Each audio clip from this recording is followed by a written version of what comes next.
Hello నమస్తే welcome to social post. నేను మీ Madhuri. Degree complete అయింది లేదంటే బీటెక్ కంప్లీట్ అయింది. నేను ఐటీ బ్యాక్గ్రౌండ్లో వెళ్ళాలి అనుకుంటున్నాను, ఐటీ కంపెనీస్లో జాబ్ కొట్టాలి అనుకుంటున్నాను అని టార్గెట్ చాలామంది పెట్టుకుంటారు. అయితే ఇక్కడ ఐటీకి వెళ్ళడానికి మెయిన్గా మనకు ఉండాల్సిన క్వాలిఫికేషన్స్ ఏంటి? ఓకే, ఐటీ బ్యాక్గ్రౌండ్స్కి వెళ్ళాలి అంటే మన రెజ్యూమ్లో మనకి ఎలాంటి ప్రాజెక్ట్స్ ఉండాలి, మనం ఏ ప్రాజెక్ట్స్ కంప్లీట్ చేసినట్టు మళ్ళీ వాళ్ళకి చూపించగలగాలి. అసలు నాన్ ఐటీ బ్యాక్గ్రౌండ్ వాళ్ళు ఐటీలో జాబ్ సాధించవచ్చా, ఎలా సాధించవచ్చు, డీటెయిల్గా అడిగి తెలుసుకుందాం. ఈరోజు మనతో పాటు ఉన్నారు Haksons business solutions private limited CEO and founder Anvesh Kumar garu. నమస్తే సార్. నమస్తే. అన్వేష్ గారు, చాలా మంది కూడా ఇప్పటి కాలంలో మనకి కంప్లీట్ గా ఏఐ ఆరా వచ్చేస్తుంది.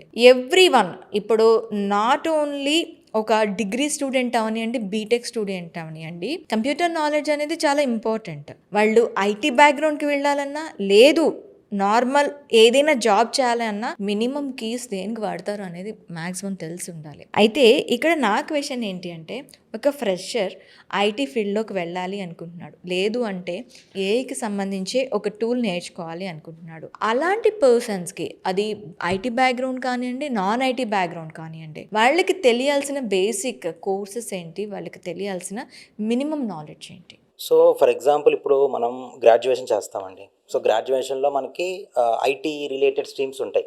సిఎస్సి, ఐటీ, కొన్ని కాలేజెస్లో ఏఎంఎల్ అని సపరేట్ స్ట్రీమ్స్ పెట్టేస్తున్నారు.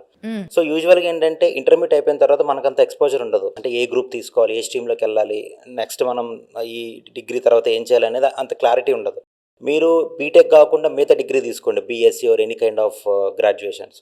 సో అవి తీసుకుంటే ఏంటంటే దానికి ఏంటంటే మన ఐటీకి రావాలి అంటే స్క్రాచ్ నుంచి స్టార్ట్ చేయాలి, అంటే ఫ్రమ్ ఐటీ ఫండమెంటల్స్ నుంచి స్టార్ట్ చేయాలి. సో ఐటీ వాళ్ళకి ఏంటంటే వాళ్ళ కరికులంలోనే, వాళ్ళ షెడ్యూల్లోనే, అంటే 4 years 3 years బీటెక్ ఉంటుంది కాబట్టి 4 years. సో వాళ్ళకి ఏంటంటే దాంట్లోనే వాళ్ళకి కొంత నేర్పేస్తారు, అంటే కొంత సిలబస్ అనేది ఉంటుంది. సో బేసిక్ వాళ్ళకి ఫౌండేషన్ మంచిగా ఉంటుంది కాబట్టి బయటకు వచ్చినప్పుడు వాళ్ళకి ఏదన్నా అంటే అతనికి ఉన్న నాలెడ్జ్ కాకుండా కొత్తగా ఏదైనా టెక్నాలజీ నేర్చుకోవాలన్నా కూడా ఈజీ ఉంటుంది. అదే నార్మల్ నాన్ ఐటీ వాళ్ళకి ఏంటంటే బేసిక్గా ఏంటంటే స్క్రాచ్ నుంచి నేర్చుకోవాలి. అంటే ఫర్ ఎగ్జాంపుల్ ఐటీ ఫండమెంటల్స్ నుంచి, అంటే సాఫ్ట్వేర్ డెవలప్మెంట్ లైఫ్ సైకిల్ నుంచి నేర్చుకుంటేనే వాళ్ళకి క్లారిటీ ఉంటుంది, అంటే ఎక్కువ స్ట్రెస్ పెట్టాలి. బట్ ఇంకోటి ఏంటంటే కంపెనీస్లో కూడా వాళ్ళ అకాడమిక్స్ ఏంటి, వాళ్ళ అకాడమిక్స్ ఐటీ బ్యాక్గ్రౌండ్ నుంచి వచ్చారా, అంటే మేము టెక్నికల్ స్ట్రీమా, టెక్నికల్ కైండ్ ఆఫ్ వాళ్ళు ఎడ్యుకేషన్ చేసుకున్నారా లేదా, అకాడమిక్స్ ఉందా లేదా, ఫస్ట్ అది చూస్తున్నారు. ఫస్ట్ వాళ్ళకి ప్రయారిటీ ఇస్తారు. ఇప్పుడు ఫర్ ఎగ్జాంపుల్ క్యాంపస్ డేస్ ఉన్నాయి. క్యాంపస్ డేస్లో ఫస్ట్ ఏం చేస్తారు, అన్ని స్ట్రీమ్స్ ఉంటాయి. ఈసీఏ ఉంటుంది, ఈసీఎం ఉంటుంది, సివిల్ ఉంటుంది, mechanic, any all kinds of streams ఉంటాయి. బట్ కంపెనీస్ వచ్చినప్పుడు ఏం చేస్తుంది, మాకు టెక్నికల్గానే ఉన్న స్ట్రీమ్స్లో నుంచే we will interview the candidates అని అంటారు. ఎందుకంటే ఫస్ట్ వాళ్ళకి ప్రయారిటీ ఇస్తారు. ఎందుకంటే వీళ్ళకి స్ట్రెస్ తక్కువ ఉంటుంది. అంటే వాళ్ళ మీద వాళ్ళని ట్రైన్ చేయాలన్నా, లేకపోతే వాళ్ళని ప్రాజెక్ట్లోకి అంటే ఆన్ ట్రాక్ పెట్టాలన్నా కూడా కంపెనీ వాళ్ళకి ఈజీగా ఉంటుంది. ఎందుకంటే వాళ్ళు ఆల్రెడీ కొంత నాలెడ్జ్ నేర్చుకుని ఉంటారు. ఇప్పుడు నాన్ ఐటీ వాళ్ళ నుంచి కానీ, లేకపోతే టెక్నికల్ బ్యాక్గ్రౌండ్ లేని వాళ్ళు మళ్ళీ టెక్నికల్ బ్యాక్గ్రౌండ్కి వస్తాను ఇట్లా చేయాలంటే అదేంటంటే వాళ్ళు పెట్టే ఎఫర్ట్ కానీ, వాళ్ళు నేర్చుకోవాల్సిన నాలెడ్జ్ అంతా కూడా ఫ్రమ్ స్క్రాచ్ని స్టార్ట్ చేయాలి.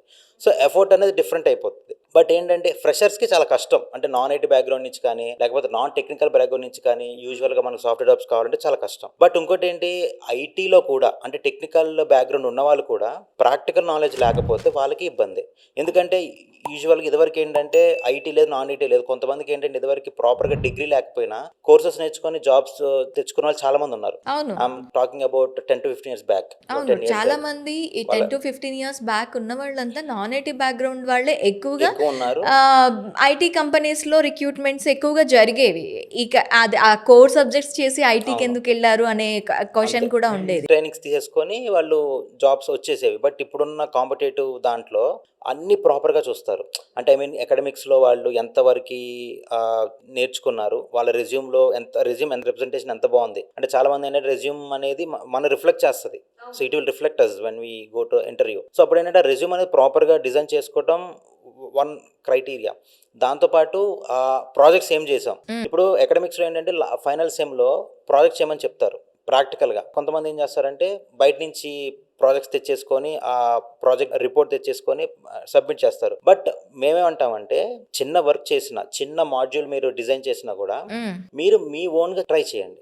మీ ఓన్గా ట్రై చేస్తే అదే మీకు ఇంటర్వ్యూలో ఉపయోగపడుతుంది. ఆ ఎక్స్పీరియన్స్ మీరు ఇంటర్వ్యూలో వాళ్ళకి రిప్రజెంట్ చేశారనుకోండి, అంటే నేను ఇట్లా డిజైన్ చేసేటప్పుడు నేను ఇట్లా కోడింగో లేకపోతే ఎనీ కైండ్ ఆఫ్ సాఫ్ట్వేర్ నేను డెవలప్ చేసేటప్పుడు నేను ఈ ప్రాబ్లమ్స్ ఫేస్ చేశా, నేను ఇట్లా చేసి అట్లా చేసి అని చెప్తే, సో వాళ్ళు నిజంగా ప్రాజెక్ట్స్ చేశారా అంటే ప్రాక్టికల్గా, లేకపోతే జస్ట్ అట్లా నామినల్కి అక్కడ పెట్టేసుకున్నారా, నామకే వస్తు తీసుకొచ్చి రెజ్యూమ్లో పెట్టారా అనేది క్లారిటీ తెలిసిపోతుంది ఒక ఇంటర్వ్యూవర్కి. సో ఫస్ట్ ఏంటంటే ప్రాక్టికల్ నాలెడ్జ్ తెచ్చుకోవడం చాలా ముఖ్యం.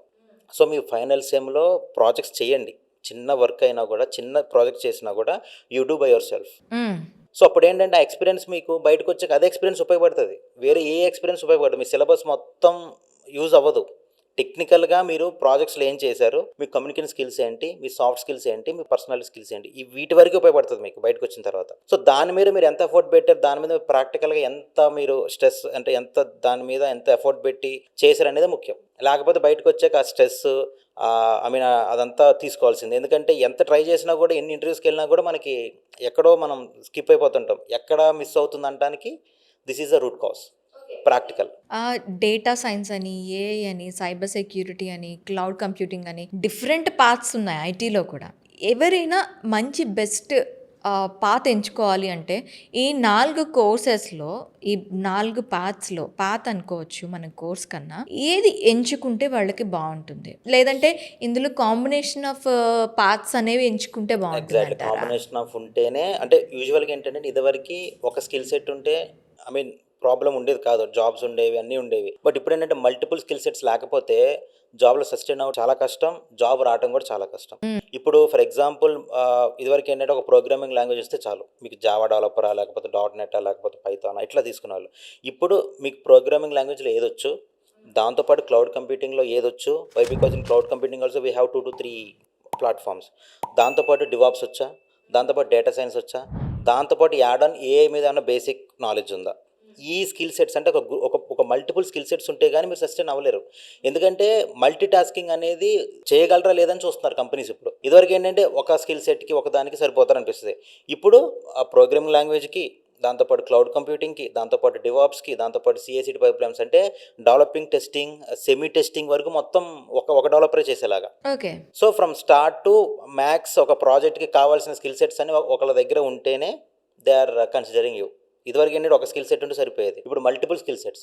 ఎందుకంటే మేము ఎవ్రీడే మా JDs చూస్తున్నాం, క్లయింట్స్ నుంచి వచ్చే జాబ్ డిస్క్రిప్షన్స్ చూస్తుంటాం. సో దాంట్లో వాళ్ళు అడిగే జాబ్ డిస్క్రిప్షన్స్, ఇన్ కేస్ నేను జాబ్ మానేసి ఈ ఫీల్డ్లోకి వచ్చా కదా, ఆ జాబ్లో ఉన్నప్పుడు నాకున్న స్కిల్ సెట్స్, ఇప్పుడున్న స్కిల్ సెట్స్కి నాకు జాబ్ రావడం ఇంపాసిబుల్. ఇప్పుడు మా ఫ్రెండ్స్ కూడా ఉన్నారు. సో హౌ మా బ్యాచ్లో వాళ్ళెలా జాబ్లో జాయిన్ అయ్యారో, now they are habituated to get more skill sets. అంటే ఇది నాట్ ఓన్లీ ఒకసారి ఇప్పుడు డాక్టర్ చదివితే, లేదంటే ఒక లాయర్ చదివితే కంటిన్యూస్గా చదువుతూనే ఉండాలి అనే మైండ్ సెట్తో ఉండి, ఇక్కడ ఇంజనీరింగ్ సైడ్, ఇటు సైడ్ ఇక్కడ కూడాను మనకి కోర్ సబ్జెక్ట్స్లోనే ఒక నాలెడ్జ్తో ఉంటుంది. బట్ ఇక్కడికి వచ్చేసరికి మళ్ళీ ఐటీ బ్యాక్గ్రౌండ్కి వచ్చేసరికి నిరంతర యాత్రనే. ఎవ్రీడే సర్టిఫికేషన్స్ ఏం చేయొచ్చు, లేకపోతే దేని మీదైనా మనం ఇంకేదన్నా కోర్స్ మన సివిల్ యాడ్ చేసుకోవాలా, మన టెక్ స్టాక్లో యాడ్ చేసుకోవాలా. సో ఇప్పుడు ఏంటంటే అండి, ఇప్పుడు ఫర్ ఎగ్జాంపుల్ మీరు ఆల్రెడీ ఐటీ ఫీల్డ్లో ఉన్నారు, మీరు జాబ్ చేస్తున్నారు. ఎప్పుడైనా ప్రజెంట్ జాబ్ ఓపెనింగ్స్ ఎట్లా ఉన్నాయి, దానికి కావాల్సిన టెక్నికల్ స్కిల్స్ ఏం అడుగుతున్నారు, అదొకసారి మీరు రీసెర్చ్ చేస్తూ ఉండండి. అప్పుడు మీరు ప్రజెంట్ ఉన్న మోస్ట్ హ్యాపెనింగ్ టెక్నాలజీస్లో మీ స్కిల్ సెట్స్ అలైన్ అవుతున్నాయా లేవా. అలైన్ అవ్వకపోతే నేను ఏ స్కిల్ సెట్స్ యాడ్ చూసుకోవాలి. ఇప్పుడు నాకు జాబ్ ఉంది, నాకేంటి ప్రాబ్లం లేదు కదా, నడిచిపోతుంది కదా అనుకుంటే రేపు ఎట్లుంటుంది అనేది nobody nose. Especially in the IT field ఇప్పుడున్న సినారియోలో జాబ్స్ ఉంటే చాలు అన్న సినారియోలో ఉన్నాం. సో ప్రజెంట్ ఉన్న ఓపెనింగ్స్లో JDs చూడండి. అంటే we have many job sites, job portals ఉన్నాయి. నౌకరీలో ఎత్తుకోవచ్చు, మాన్స్టర్లో ఎత్తుకోవచ్చు, LinkedIn is the main thing. ప్రొఫెషనల్గా కనెక్ట్ అవ్వాలంటే లింక్డ్ఇన్ యూస్ చేయాలి. దాంట్లో ఎవ్రీడే మనకి ఆ న్యూస్ ఫీడ్స్లో వస్తుంటాయి, పలానా కంపెనీలో ఓపెనింగ్స్ ఉన్నాయి, దానికి ఈ స్కిల్ సెట్స్ కావాలని. సో ఆ స్కిల్ సెట్స్ మీరు మ్యాచ్ అవుతున్నాయా, నేను ఎక్కడైనా ల్యాక్ అవుతున్నానా, నేనేమైనా యాడ్ చేసుకోవచ్చా. ఇట్లా చేసుకుంటే మీరు అప్ టు డేట్ ఉంటే మార్కెట్లో సస్టైన్ అవ్వగలరు మీ జాబ్స్లో. అంటే నాకు ఒక చిన్న డౌట్ ఏంటంటే, ఎలాంటి కోర్సెస్ అనేవి మెయిన్గా కోర్సెస్ కానీ, మీరు ఇందాక అన్నట్టు ప్రాజెక్ట్స్ కానీ వాళ్ళ రెజ్యూమేలో ఉంటే పర్ఫెక్ట్, దేనికైనా మేము తీసేసుకోగలం అనుకునే విధంగా ఏవైనా కోర్సెస్ ఉన్నాయా? అదేనండి, మల్టిపుల్ స్కిల్ సెట్స్ ఎవరికి ఉన్నా they will have equal opportunity. ఇప్పుడు మల్టిపుల్ స్కిల్ సెట్స్, ఇప్పుడు ఒక్కొక్క ఫీల్డ్లో అంటే ప్రోగ్రామింగ్ లాంగ్వేజ్ అనేది ఒక ఫేజ్, క్లౌడ్ అనేది ఒక ఫేజ్, డివాప్స్ అనేది ఒక ఫేజ్, డేటా సైన్స్ అనేది ఒక phase. These are all multiple phases. So interlink అయ్యి మీకు ఆ ఫేజెస్ అన్ని మీరు చేయగలను. నేను ప్రోగ్రామ్ లాంగ్వేజ్లో నాకు పైథాన్ వచ్చు, జావా వచ్చు, .NET వచ్చు, ఫైన్ పక్కకు పెట్టండి. డివాప్స్ వచ్చు, CI/CD వచ్చు. క్లౌడ్ కంప్యూటింగ్లో AWS వచ్చా, ఎజ్యూర్ వచ్చా, GCP వచ్చా, ఫైన్ పక్కకు పెట్టండి. దాంతోపాటు డేటా సైన్స్ వచ్చా, డేటా అనలిటిక్స్ వచ్చా, అంటే dealing with data, dealing with cloud, dealing with programming language. ఇవన్నీ మల్టిపుల్గా ఉంటే ఏ ప్రోగ్రామింగ్ లాంగ్వేజ్ అని తీసుకోండి, మల్టిపుల్ స్కిల్ సెట్స్ ఉంటే మీకు ఎక్కువ పాసిబిలిటీ ఉంటుంది, ఎక్కువ ప్రాబిలిటీ. బట్ మీరు ప్రోగ్రామింగ్ లాంగ్వేజ్లో ఏది బెస్ట్ ఇప్పుడున్న ప్రజెంట్ సినారియోలో అంటే పైథాన్. ఎందుకు పైథాన్ అంటే ఏని డీల్ చేయాలంటే పైథానే కావాలి. ఓకే, ఏని డీల్ చేయాలన్నా, ట్రైన్ చేయాలన్నా, డెవలప్ చేయాలన్నా, లేకపోతే దాన్ని అప్డేట్ చేయాలన్నా కూడా Python is the main programming language we can use. దాంతోపాటు జావా కూడా యూస్ చేస్తారు. బట్ మెయిన్ పైథాన్ ఏంటంటే ఇట్ విల్ బి ఈజీ. చాలా మంది ఫాస్ట్గా లెర్న్ అవ్వచ్చు. జావా అనుకోండి కోడింగ్ ఎక్కువ ఉంటుంది, పైథాన్ అంటే ఇట్ విల్ లెస్ కోడింగ్ ఉంటుంది అనమాట, కోడింగ్ అంత ఎక్కువ ఉండదు. సో పైథాన్ అనేది విల్ బి ఈజీ. ఎందుకంటే మాకు వచ్చే ఓపెనింగ్స్లో కూడా Python with AI, Python with LLM, large language processing అంటారు. ఇట్ ఇస్ AI ఫ్యామిలీ అనమాట అది. So Python with gen AI, Python with LLM. So Python అనేది ఎక్కువ ఇప్పుడు నేర్చుకోవాలంటే. సో పైథాన్ ఫుల్ స్టాక్ నేర్చుకోండి, which will be deal front end and back end, or Java full stack, or full stack developer.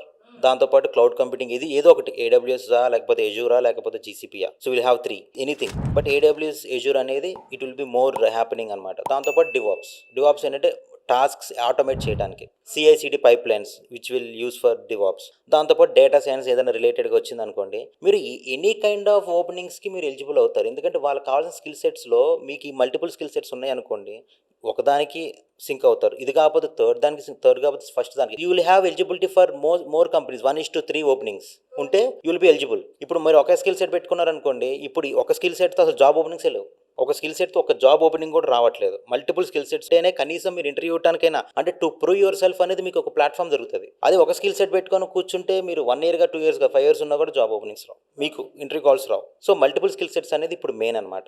Skill సెట్స్తో పాటు దాని మీద certificate knowledge కాదు, మనం ప్రాజెక్ట్ నాలెడ్జ్ అనేది చాలా ఇంపార్టెంట్. ఎగ్జాక్ట్లీ, ప్రాక్టికల్ నాలెడ్జ్ అంటే దేని మీద అయినా దాన్ని ప్రాక్టికల్గా ఎక్కడైనా అప్లై చేశారా, ఏదైనా చిన్న ప్రాజెక్ట్స్ అయినా చేశారా. సో అది ఉంటే ఏంటంటే మనము ఏదన్నా వాళ్ళకి ఇంటర్వ్యూ డిస్కషన్ అప్పుడు మనం ప్రాక్టికల్గా మనకి నాలెడ్జ్ వచ్చో రాదు అనేది వాళ్ళకి క్లారిటీగా ఉంటుంది, వాళ్ళకి తెలిసిపోతుంది.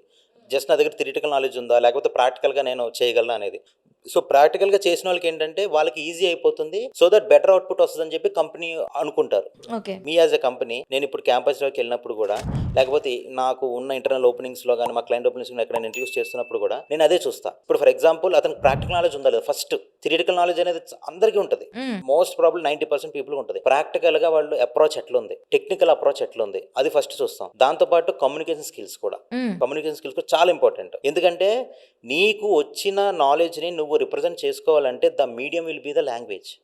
ఆ లాంగ్వేజ్ అంటే ఇంగ్లీష్. ఇప్పుడు ఎక్కడైనా ఇంగ్లీషే మీడియం లాంగ్వేజ్. ఎందుకంటే we are not dealing with in India, we are dealing abroad. So మొత్తం ఆల్ ఓవర్ వరల్డ్ డీల్ చేస్తాం కాబట్టి it's the most common way to speak అంటే ఇంగ్లీష్ అనేది మోస్ట్ కామన్ లాంగ్వేజ్. సో అది మనం ప్రాపర్గా మనం డెలివర్ చేయడానికి రావాలి. ఇప్పుడు నాకు ఒక నాలెడ్జ్ ఉంది, మీరు అడిగిన క్వశ్చన్స్ నాకు ఆన్సర్ తెలుసు, బట్ నేను ఎంత ఎఫెక్టివ్ వేగా మీకు చెప్పాను అనేది ఇంపార్టెంట్. నేను ఎంత ఎఫెక్టివ్ వేగా నాకు ఇంత వచ్చు, నాకు ఇది వచ్చు అని చెప్పి మీకు అర్థం అవ్వాలంటే నేను ఎంత మంచిగా ఎక్స్ప్రెస్ చేయగలిగితే స్పోకెన్ ఇంగ్లీష్ కూడా ఒక దిగా పెట్టుకోవాలి. ఎందుకంటే రూరల్ ఏరియా, మనకి ఇండియా తీసుకుంటే రూరల్ ఏరియా నుంచి బీటెక్స్ చేస్తూ వస్తూ ఉంటారు, లాంగ్వేజ్ దగ్గర ప్రాబ్లం వచ్చి ఆగిపోతూ ఉంటారు. దాన్ని చాలా మంది ఏంటంటే టెక్నికల్ నేర్చుకుంటే చాలని చెప్పి దీన్ని పక్కన పెట్టేస్తారు. అవును, it is equally important. So టెక్నికల్తో పాటు సాఫ్ట్ స్కిల్స్ కూడా చాలా ఇంపార్టెంట్. అంటే కమ్యూనికేషన్ మంచిగా ఉండాలి, అది కూడా ఇంపార్టెంట్. ఎందుకంటే మీరు ఎంత నాలెడ్జ్ ఉన్నా మీరు ఎక్స్ప్రెస్ చేయడానికి ఇది కావాలి కదా.